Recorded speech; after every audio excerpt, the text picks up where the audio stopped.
night, my last night in your beautiful country. It's gay and lesbian Mardi Gras. Who's ready to suck some dick?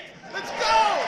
Come on, boys. Get in that toilet and void that colon, brother. You're taking some big, bushy bearded man's cock in your colon. Ladies, some of you girls have been growing that beaver out all year for this event.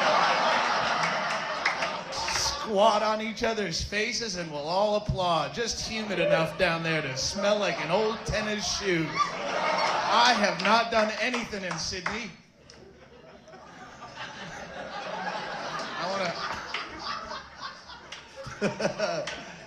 I am a fan of the queers. They're closer to God. That's evolution right there. People say that's not natural. Yes, it is. They're the fucking solution to all the problems in this world. Because all the problems in humanity are caused by humanity. There's fucking too much of it. Queers don't make them. Way too many fucking people on this planet. They're not coming out of queers. It's a natural evolutionary process. I'll just keep going with the queer stuff if it makes you uncomfortable.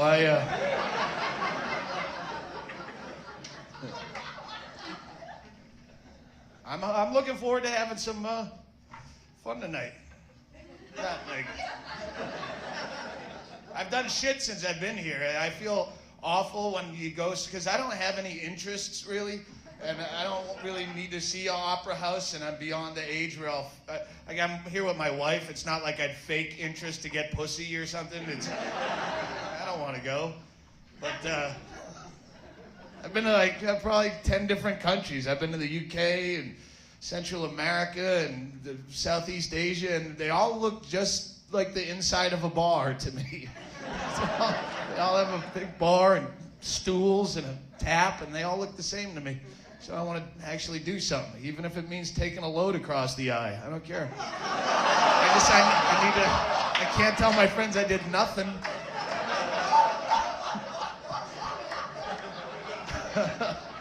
I'm fucking watching the news that's all I've done for a week and a half is watch your news, and then I tape it and re-edit it so it looks like the Macquarie Fields kids are throwing rocks at Prince Charles and the Pope. So it makes it happier, and you go, yeah. Now I can pick a side. Fucking Pope, can he just die soon? Is he just doing this for attention or what? The fucking Pope lifted his wrinkly noggin off the pillow for half a second to gay bash today, and now we're just back to the death pool. You have your number on March 7th. Looks good for you.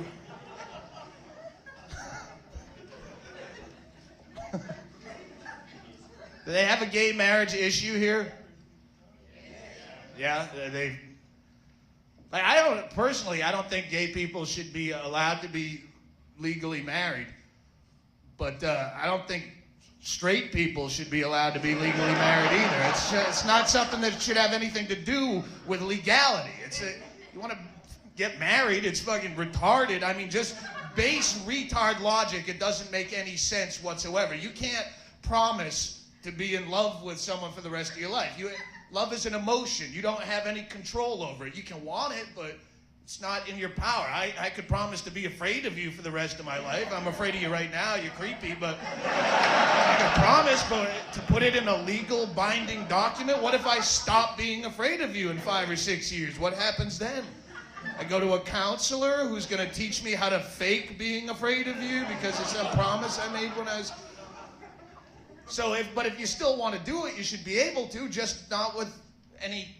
Should be like joining a fraternity. You want to be a Phi Delta Kappa, you don't go to the courthouse and fill out paperwork. You go down to the frat house and they stack you up in big fucking naked all-male pyramids, fucking Abu Ghraib style, and take pictures and make you pick up peanuts with your ass cheeks or whatever they do, but it's got nothing to do with law. Marriage should be the same thing. If marriage didn't exist, would you invent it? Would you find a need for that on your own? Would you ever look at her and go, baby, this shit we got together is so good, we gotta get the government in on this shit. This is way too powerful for just two people.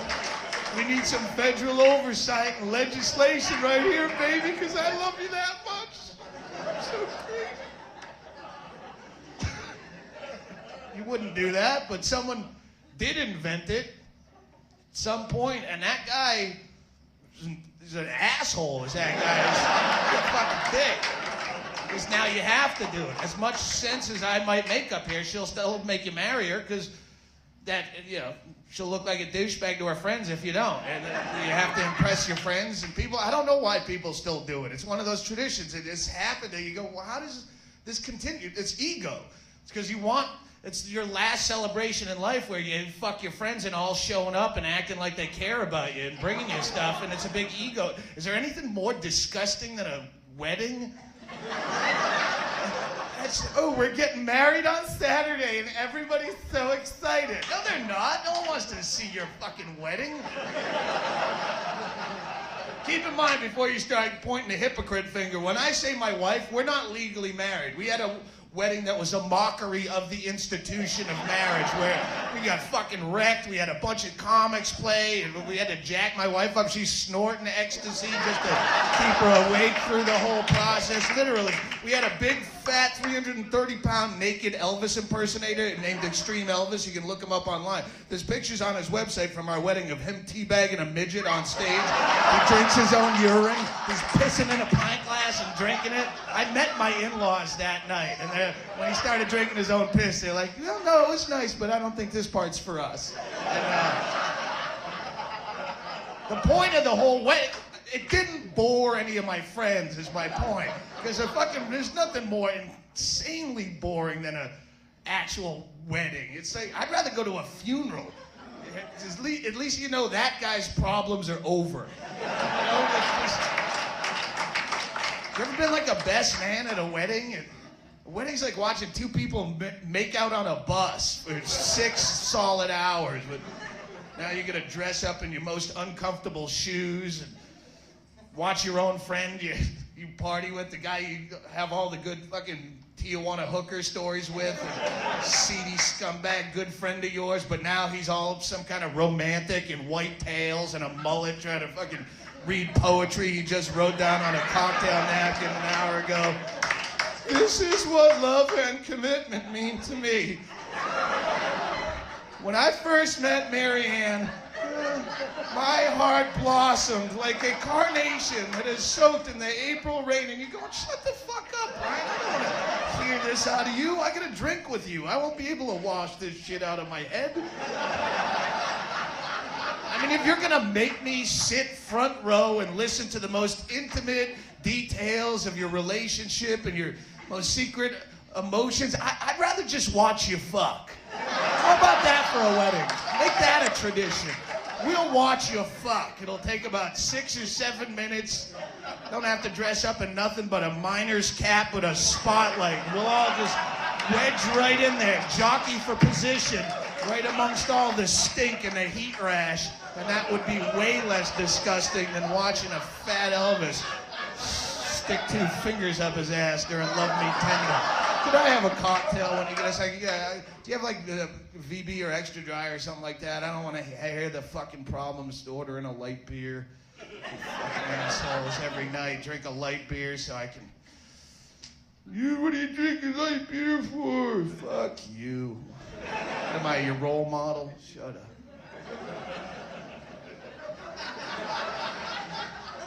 My set isn't like smooth or organized or anything. So if I pause awkwardly, run with it.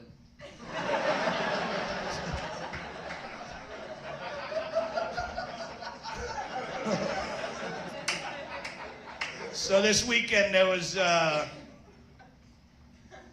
in your beautiful country that's so different than mine.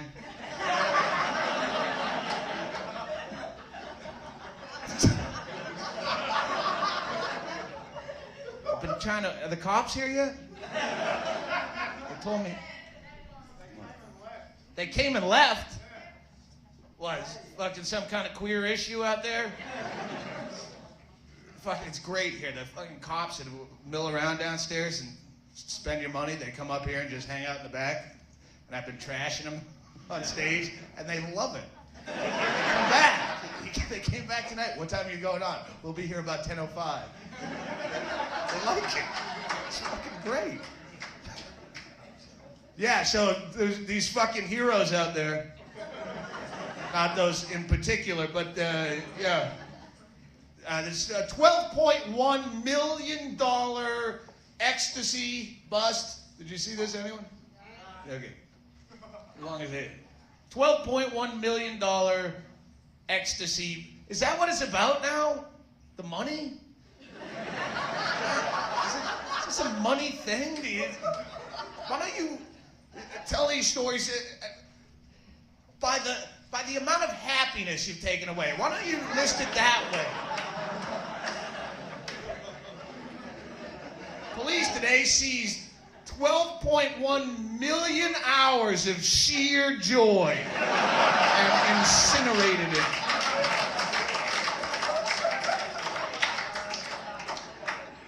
Fucked. Not gonna win any war on drugs, just taking shit away and just causing problems, just make it harder to get. You gotta drive drunk to get it now. The only way you can win the war on drugs is to attack the source of the drug problem. You don't attack the casual user, and even the suppliers. You attack the source of the drug problem. Arrest the people who are responsible for making life this absolutely fucking dull and predictable that I want to ingest toxins to get away from it for a while.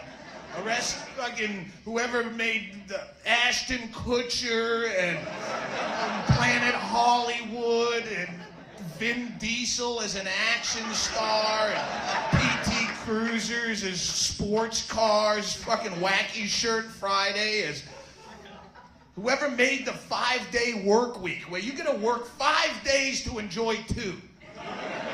5 of your days have to suck to get 2 back, and you don't even know if you're gonna want to do anything on those 2 necessarily.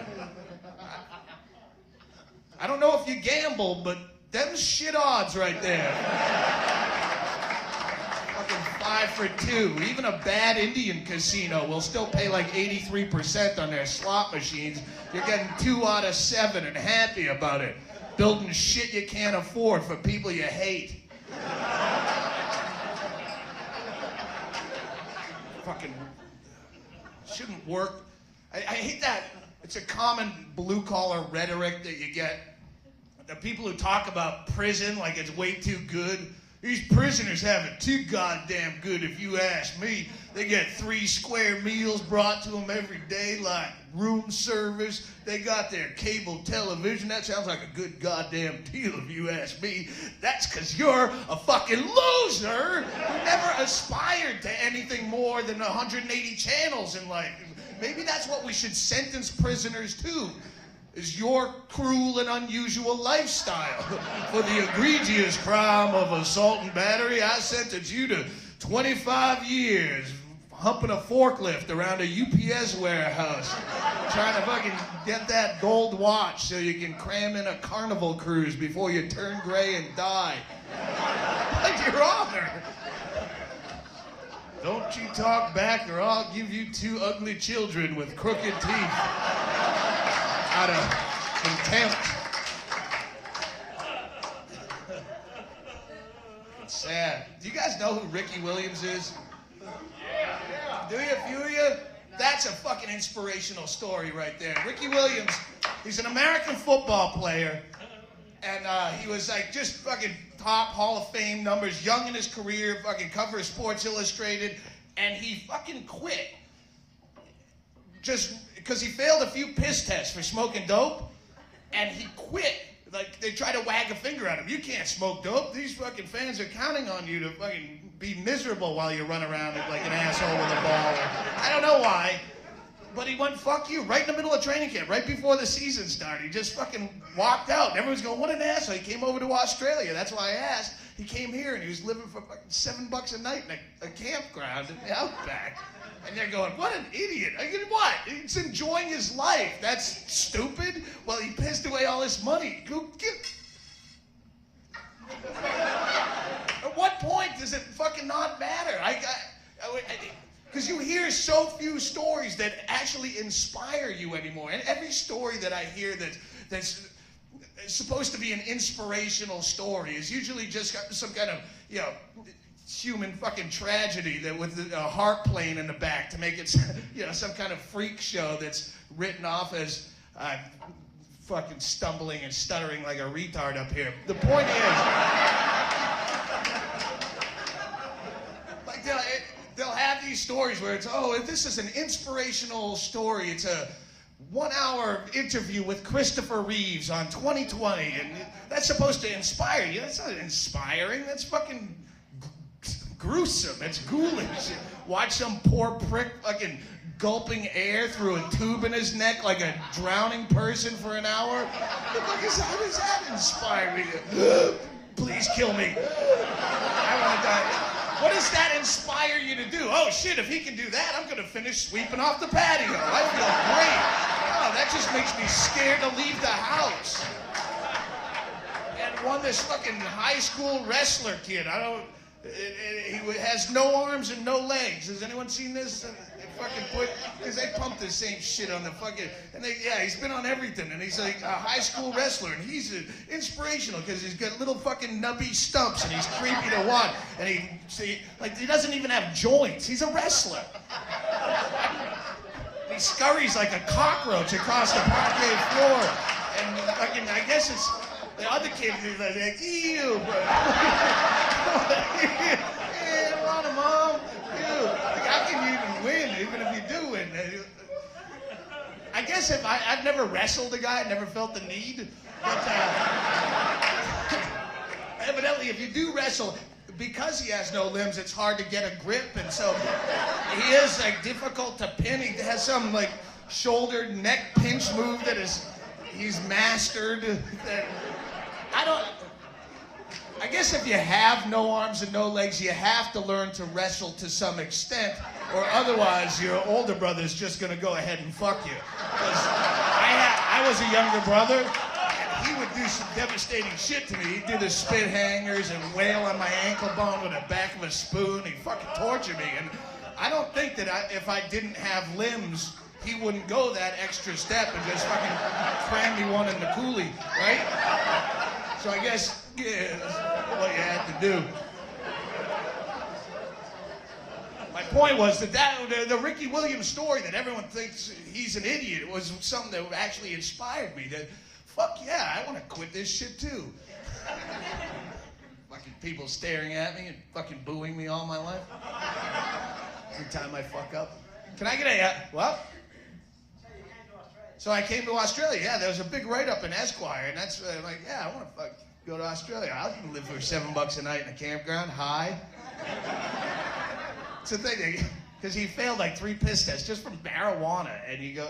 I wish just to make this statement, he waited longer because everyone's pissed off. Oh, he let the fans down because he quit right before the start of the season. You should have waited till the first game of the season. 3rd quarter, 2nd and 8, I formation, hut 1, hut 2. Nah, I'm out of here. I quit. What the fuck? Ricky Williams is walking off the field. There's going to be a flag on this play. Now, that's your flag now, cocksucker. I'm out of the flag industry. I'm going to the Outback and getting really fucked up. You're not getting your last paycheck till you return your uniform. I'd have kept the uniform, bought season tickets right behind the Dolphins bench, sat there high, fucking every game, and suited up, helmet and everything. Every clutch fourth. I'm talking sports here. You don't. My fucking home teams won both the big games in football and baseball this year. Red Sox and the Patriots. Either way, what, you guys from the state? You actually follow it, or you from the States? Yeah, fuck off.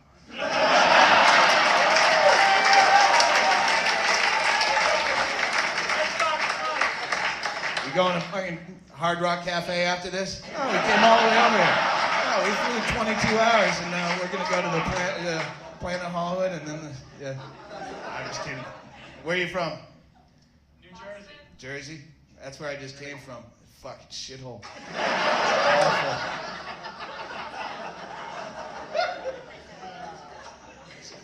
I'll talk to you after the show, but not for very long. That's the thing. Do you get shit for being American over here? Yeah. Good. Yeah. Good. It's so fucking dumb. It really is. I'm not an American. I'm just a fucking dude who drinks and swears a lot. I don't take pride in my country. Blame me for that shit. And if you take pride in yours, you're just as much of a fucking idiot. Wherever you're from, whatever country that might be. But have you ever done this? Have you ever been on the other side of this? Where you're an Australian and you go somewhere where you don't expect to meet another Australian, you'll always start talking to them. You're down in Costa Rica and you zip behind a palm tree to try to fuck a monkey so you have a new story to tell your friends when you come home. And you run into another Australian, you'll always talk to them just on the trivia. Oh, you're from Australia. So am I. Where are you from? And it's never more than 3 sentences before you realize, if I were in Australia, I wouldn't talk to this douchebag if my hair was on fire and they held a monopoly on liquid. Because what does that mean, I'm American? That's some government. That's got nothing to do with me. That's all a country is a government that fucks you on a regular basis, that teaches you how to fucking wave a flag and take pride in paying them to do nothing and tell you how to fucking live your life. There you go. Sorry. This doesn't really end up anywhere. There's no payoff, evidently, I don't think. Probably wrote one earlier in my career, forgot what it was. Anyway, democracy, flawed theory. Huh? Worst practice. Worst practice? Worst practice? Democracy? Flawed theory, worst practice. Okay, worst practice. Okay. Shit. How about that? Let's dumb it down. Brought democracy to Iraq. Is that a good thing? They fucking hate our guts. That's the only thing they can agree on. They fucking hate our guts. That's the last time you want their opinion to count. Give him a dictator. He doesn't have to be an asshole. What's wrong with a dictator if he's cool? Hey, I dictate. We all have a great time. Hey, everyone. Party. A dictator doesn't have to be a shithead, right? You're going to give them a 2-party system, just like we have. Only their 2 parties will be the Death to America party and the Fuck America party. I'm tossed up. I'm going to wait for... They'll have 3rd parties as well that could make sense of the whole thing. And why don't we fuck America to death? But they won't be invited to the debates. Ruin the illusion of choice. I was talking about something way more fun than this. Ricky Williams at Silver, democracy, war. I stopped giving a fuck at some point. So between 9/11 and the last election, you're like, I don't fucking care. I just realized I want to just be dumb and watch sports and write dick jokes again, because it's fucking depressing. It's spent all these years just actually learning, and the more you learn, the more fucked you realize it is, and you're like, what do I give a shit? I want to quit. Fucking drop out of society. I hate everybody. I'm just spending my life hating. I want to write fucking dick jokes again. I don't even really talk to my dick anymore. All that fucking research and study and giving a fuck. My dick and I used to think with my dick. That's all I did. Now my dick and I barely speak. At some point my dick started thinking like me. We both became bitter and we just fucking hang around and don't have time for it. Which I don't miss. You get a lot more shit done not thinking with your dick.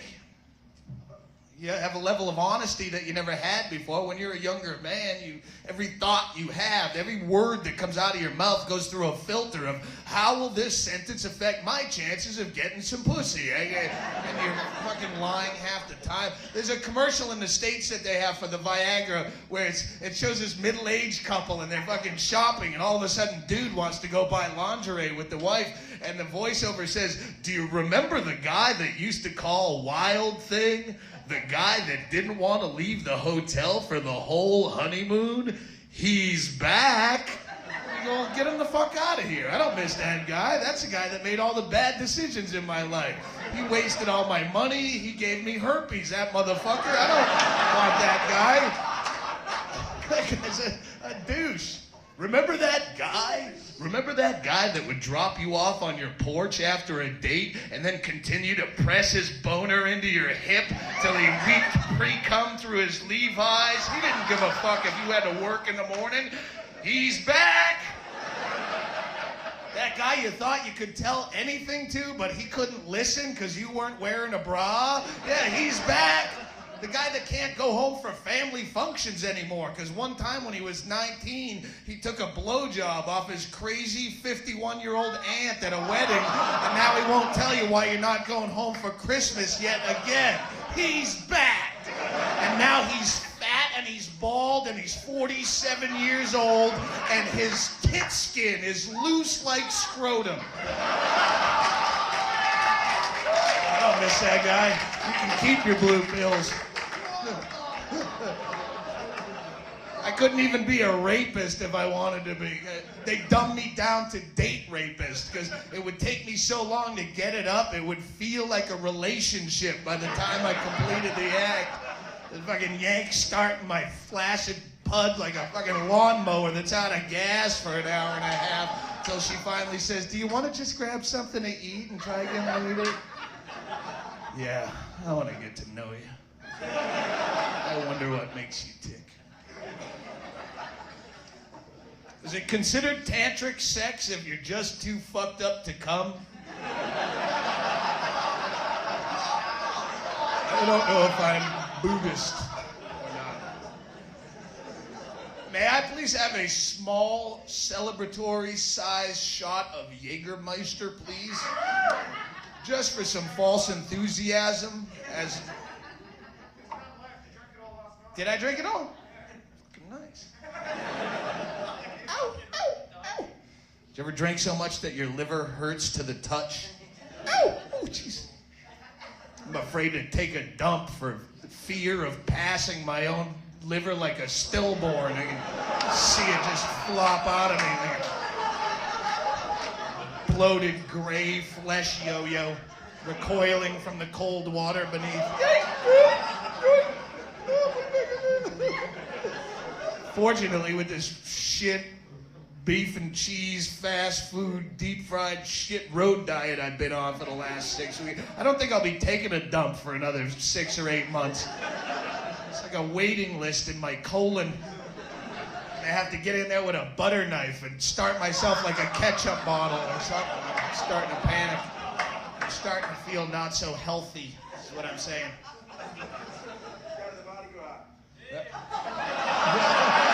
Yeah, they'll fix my plumbing, huh? I'm sorry, sir. I didn't realize that was so close to the exit. Let me get you a handy wipe. You're a fine man.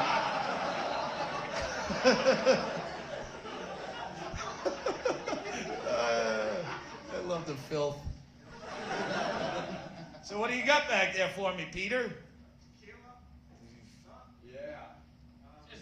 Yeah, tequila. Yeah. That Nike slogan always gets me. Fucking consumer. How about a nice tit fuck joke to stop this awkward silence? Hey, so I told my girlfriend I wanted to fuck her between the tits. She said, "How you gonna make that feel good for me?" I said, "Right before I come, I'll stop punching you in the face."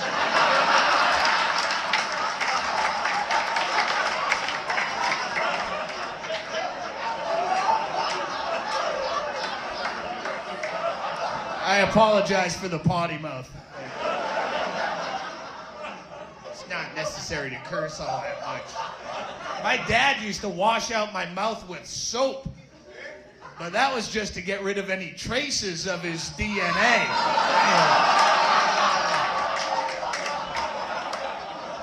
It's okay, because they moved him to a different church afterwards, so he couldn't possibly do it to another kid.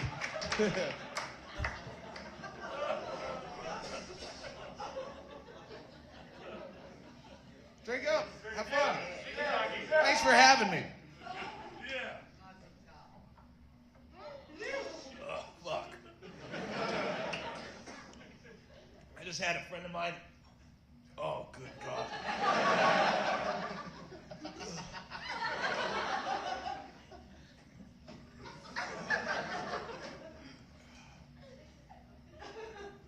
Don't worry, if I puke, I'll make sure I get it right on someone so it'll be worth your ticket price. I had a friend of mine, and she's just trying to be nice, but did you ever get like a one-person intervention from someone who cares way too much about you and wants to help you with your problem that you don't even see as a problem and you don't even like her in the first place kind of person? And she's going, do you know what you're doing to yourself? I mean, look at you. You smoke almost 3 packs of cigarettes a day, and you're drunk on stage every night. You're just destroying your body. I said, don't you have 4 children? And I'm destroying my body? I could put my hand in your cunt and still flip a coin. But I'm destroying my body. Yeah. I might be a little gray in the liver, but I don't have to carry my tits in my pants pockets either. They're just different types of hangovers.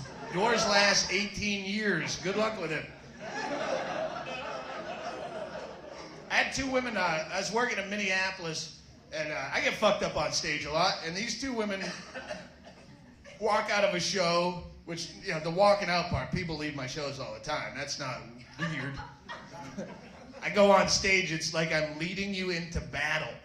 You're not all gonna be here at the end. I understand that part. But they walked out, like some people just like to bitch, and the states they train you to bitch, they have a comment card and adult pencil so people can have a fucking easy access to critique your minimum wage job. My waitress had an attitude. Fuck you. These women are like that, where they walk out and they're trying to get a refund because I'm drunk. And I was fucked up, but I'm good at it, right? I've done it before. And they're going, he's just drunk up there. This is not comedy. This is not what we paid us. Look, he's drunk. He's obviously drunk. And you go, I'm not driving a bus, motherfucker. What do you care? I'm a comic. What's that your business if I'm drunk? I'm saying the words. That's what it's not like I was curled up, fetal position. I shit my pants. I made a big spectacle of myself. I'm saying the same words I'd say if I were sober. And I'm drunk. What does that got to do with you? It's like going to a titty bar and complaining because your lap dancer was communist. So what? The tits are out? What did you pay to see? What are you here for? Who are you people? People who bitch about steroids in sports. What do you give a fuck? You paid your $9 to watch balls fly over your head like a retarded boy. What do you give a shit what makes them fly? Why don't you do something to entertain yourself and stop counting on other people to do it and then expecting you have rights? Ooh, the fucking fans. You know the fans have rights too. No, you don't. You stand there and clap like an asshole on Sunday. Fuck you. Go do something for yourself, douchebag. Sorry, this is not directed at you. Maybe it is some psychological fashion. Sorry. But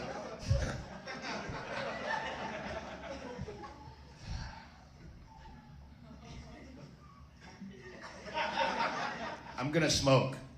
Is that gonna hurt you? Can we have one, sir? I really hate doing this in front of you, but I like that after the first 10 minutes up here, every awkward pause I have is, fuck, I need a cigarette.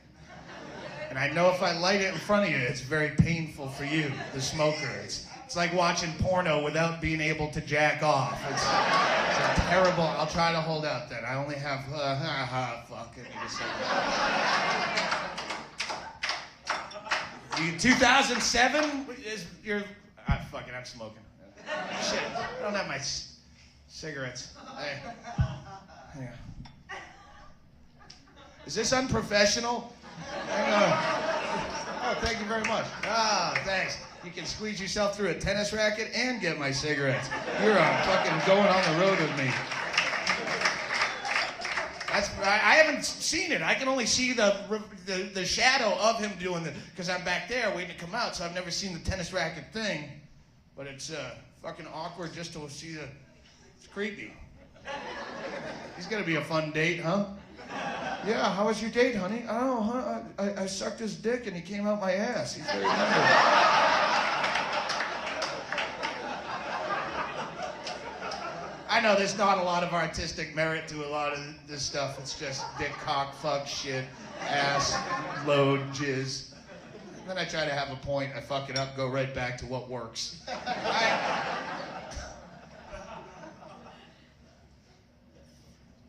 It's just, what? Yeah, no, I'm sorry. You can go in the green room, go right in there. Smoking, you can hear, really, seriously. If you're fucking geeked up, and 2007, you can't smoke anymore. I don't know how they pass that. Is that to protect employees? Is that the bullshit they said? Yeah. With your secondhand smoke, what do you call it? Passive smoking? You can't smoke. They smoke for free. They smoke for free. It doesn't fucking...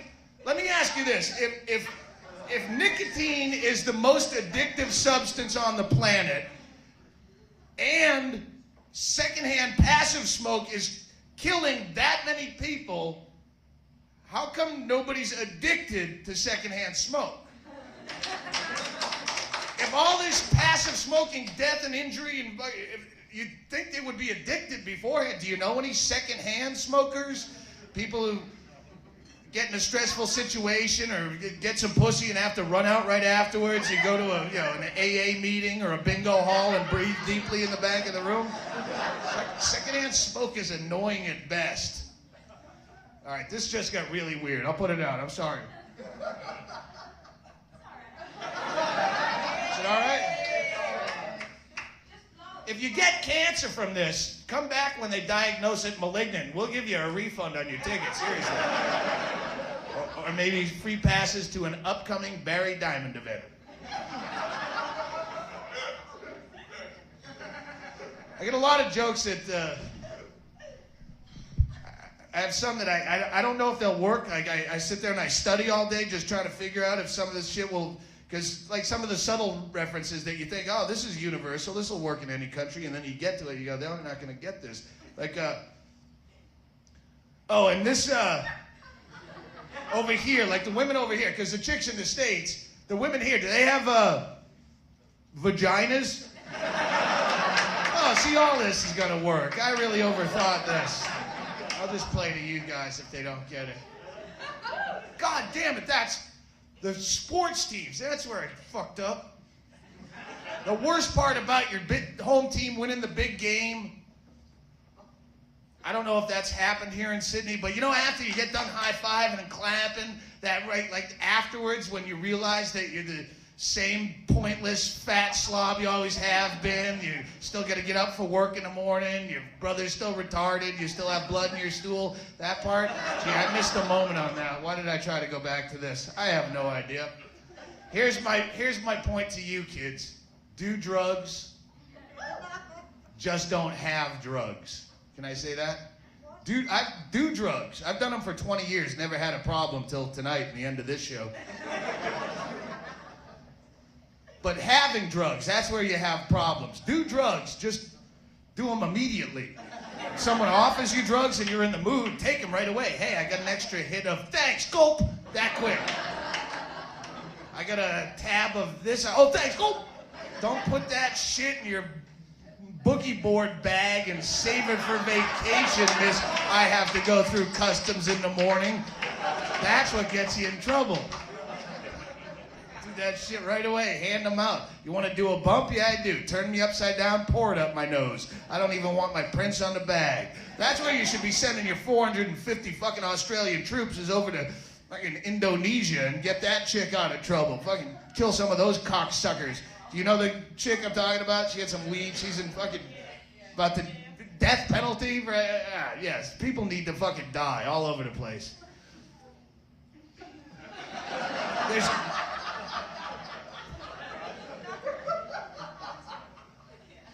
Yeah, I'm wrecked.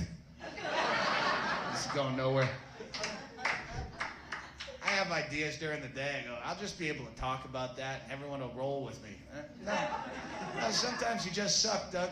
That's why I say that tit fuck joke. Unfortunately, it's spent, but I have this one. I had a girl say this to me. She goes, you know, if God intended women to suck dick, he'd have made cum taste like chocolate. I said, yeah, but he had to make it taste like bleach so you'd remember to do the laundry.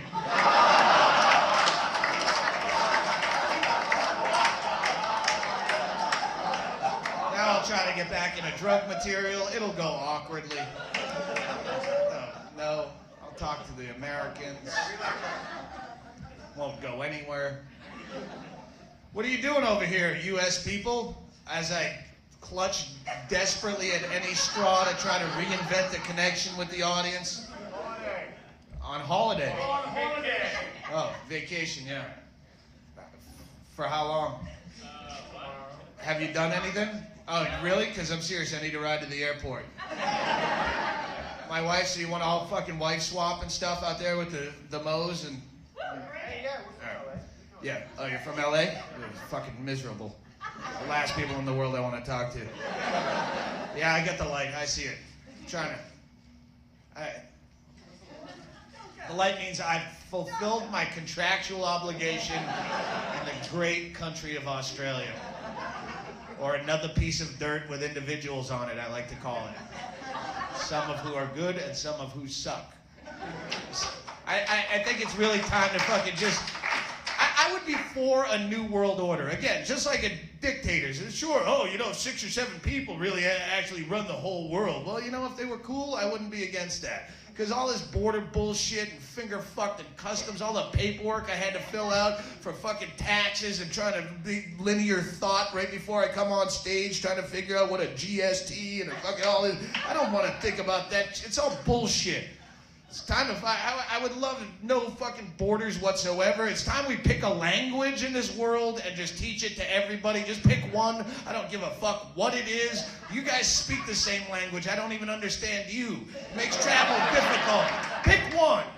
I mean, do we need 600 languages in a day and age where you can pick up your cell phone and just call across the world in a fraction of a second? You can sit on instant messenger and have cyber sex with an old fat man in Malaysia pretending to be a young girl in a fraction of a second. Those words, do we need 600 languages to fuck it all up? I just want to buy a pack of cigarettes. What do you say? Put every language in a big bingo ball hopper and spin it around and yank one out. I don't give a shit if it's Swahili or Pig Latin.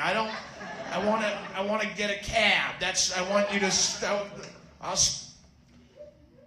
And the only reason people hold on to it, again, it's just like marriage or any other dumb tradition. Oh, that's our heritage. We're not going to lose our language. Our people have spoken that way for years. Where's your fucking heritage going to get you? When you're trying to negotiate a reasonable price on a third world prostitute and your pocket dictionary can't quite differentiate between doggy style and right in the shitter. How is your heritage gonna get you out of a beating from some Bulgarian pimp? It's not. And pick a currency while you're at it. That's the other thing. All this, I can't figure out, are you fucking me? I can't figure out math that quick. I'm retarded. I got a 9th grade education. Tell me what, I'll keep giving you money till you tell me when I'm fucked. Because I can't do math. Pick one currency. I'm working on a system to eliminate currency worldwide and just replace it with a simple system of blowjobs and cheeseburgers. Because there's really nothing else. What else do you need? Like when the Armageddon comes, are you going to start eating dollars? No, you need, that's tangible. Hey, how much for that ottoman? That's very nice. I'll suck your cock for it. Oh, man, I just came, but I'm hungry. Fucking works perfect. What else do you need? Need fractions? No. It's not a perfect system. There's still problems. Hindus, for instance. Maybe a veggie burger. I'm going to smoke this because I'm going to leave as soon as I can figure out some kind of closing joke that makes me sound impressive. Desperate, sad, bored man. Fucking, I'm dead in a year. Buy a CD.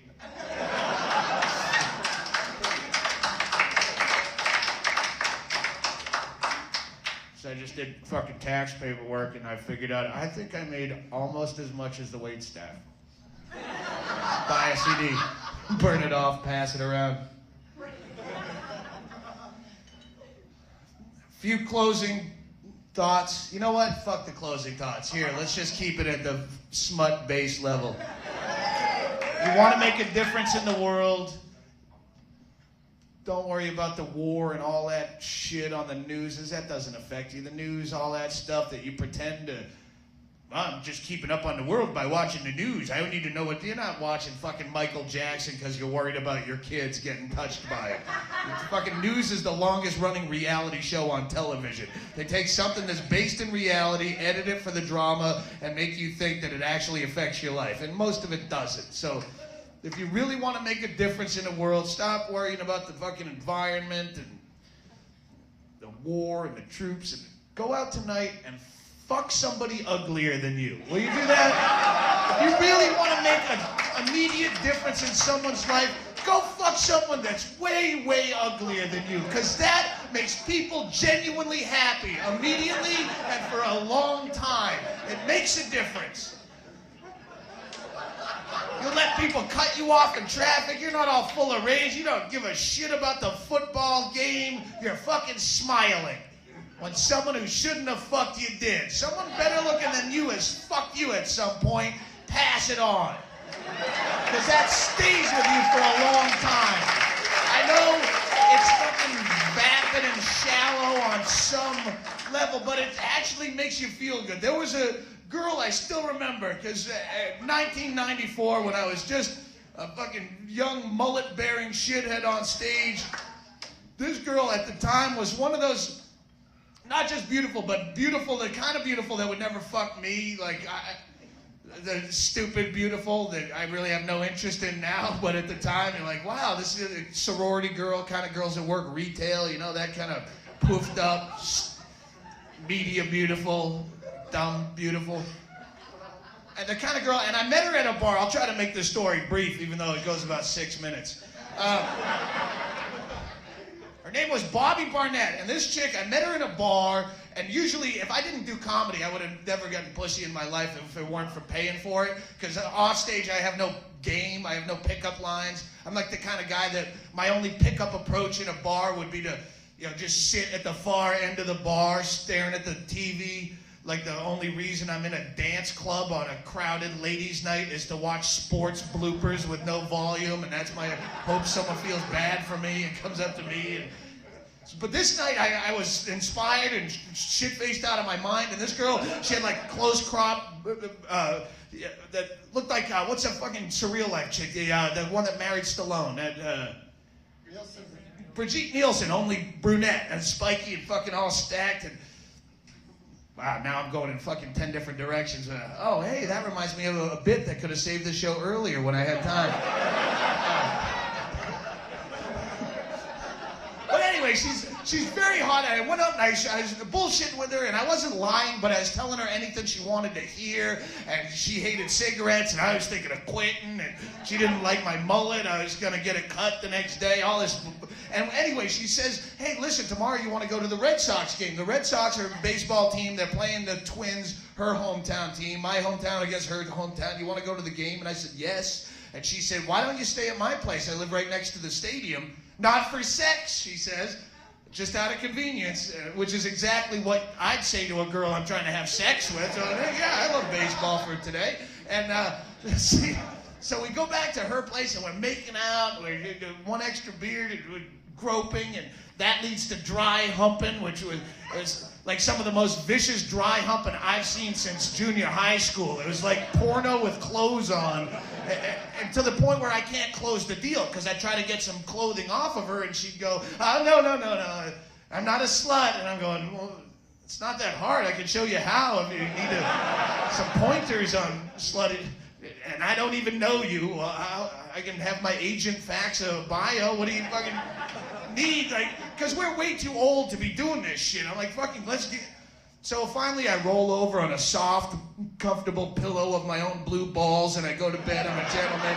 And I wake up the next day, and I'm still kind of pissed and fucking been prick teased. And we go to the game, and I'm just being an asshole in the stands. Hey, fuck you, Red Sox. Kind of like the football fans out here. Only we're in Minneapolis, where everyone's like, and anyway, I'm just giving her a shit and yelling until the Red Sox, about 2/3 of the way through the game, the Red Sox are getting killed. So she starts talking shit back to me. She's going, where's your team? So just because I've talked enough shit, I go, I'll make you a bet right now. Red Sox lose this game, you turn loose some of that old pussy. I mean, no, the other way. I said, Red Sox, fuck. Can you call alcohol? Can you get a rehab on the phone so I can finish this set? Jesus. Anyway, I said, my team loses, I will cut my hair and I'll quit smoking. My team comes back and wins, you fuck me, is basically how I was very tactful about it. But she was in it, it was a no-brainer, because I'd talked enough shit that she says fine, is what she says. She says fine. And literally as she says the word fine, Mo Vaughn playing for the Red Sox, as fine comes out of her mouth, crack, the ball flies right over her head. Fucking Red Sox score 11 unanswered runs, just balls flying like fucking woo, wee, woo. And she just turned gray, and she's driving me home, and she, very quiet, just like this show. I turned to her, I said, so would you think I was an asshole if I took you up on the bet? She goes, no. I said, would you think I was an asshole if I picked up a homeless guy and told you I wanted to donate my winnings to charity? Which was a fucking funny line, and I got nothing. Yeah, that's fucking funny. And the point is, we didn't talk much after that. We didn't have any kind of relationship. We were far different people, but she made good on the bet. And that stayed with me for years. Because beautiful things in general kind of leave you empty. Like beautiful mountaintops. Oh, go down to Bondi. You'll see a beautiful sunset. Or, that shit, I hate that stuff. Because there's nothing you can take with you of that. You can take pictures and you show your friends, but you kind of had to be there. And the beautiful mountaintop, there's always some dildo next to you going, doesn't it make you feel real insignificant? Yes. And I don't need that in my life. I don't need to feel any more insignificant than I already do when I cash the paycheck from this place. I feel insignificant on a daily basis everywhere I go. I don't need to fucking go up 12,000 feet to do it. But a beautiful woman is different, because a beautiful woman might fuck you. And when a beautiful woman fucks you, it's like she's kind of giving you a little piece of that beauty. And that's yours forever. No matter how much they regret it after the fact, no matter how bad they feel when they sober up, that's your piece of beauty. And your beautiful mountaintop might crumble into the sea, and your beautiful sunset might never rise again. But you fucked me, Bobby Barnett. Yeah, you did. You fucked me, and 1,000 repo men with 1,000 tow trucks can never take that back. You guys have been fun. Thanks for bearing with the awkwardness of the second part of this show. I'll see you again next time. Thanks. Doug Stanhope, ladies and gentlemen.